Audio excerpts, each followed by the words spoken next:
స్థానంలో భారీ ఊరట లభించింది. ప్రస్తుతం రావల్పిండి జైలులో ఉంటూ తీవ్ర అనారోగ్యంతో బాధపడుతున్న ఆయనను వెంటనే ఆసుపత్రికి తరలించాలని పాకిస్తాన్ సుప్రీంకోర్టు ఆదేశించింది. ఇమ్రాన్ ఖాన్ పూర్తిగా కోలుకునే వరకు ఆయనను వైద్యుల పర్యవేక్షణలోనే ఉంచి న్యాయమైన వైద్యం అందించాలని అధికారులను స్పష్టం చేసింది. అంతేకాదు ఆసుపత్రిలో ఉన్న సమయంలో ఆయనను కలిసేందుకు కుటుంబ సభ్యులకు అనుమతి ఇవ్వాలని సుప్రీంకోర్టు కీలక ఆదేశాలు జారీ చేసింది.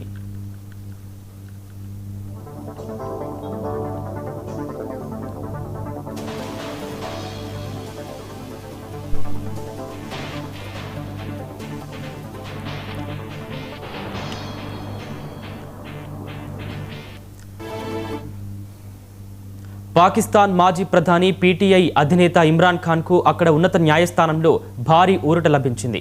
ప్రస్తుతం రావల్పిండి జైలులో ఉంటూ తీవ్ర అనారోగ్యంతో బాధపడుతున్న ఆయనను వెంటనే ఆసుపత్రికి తరలించాలని పాకిస్తాన్ సుప్రీంకోర్టు ఆదేశించింది.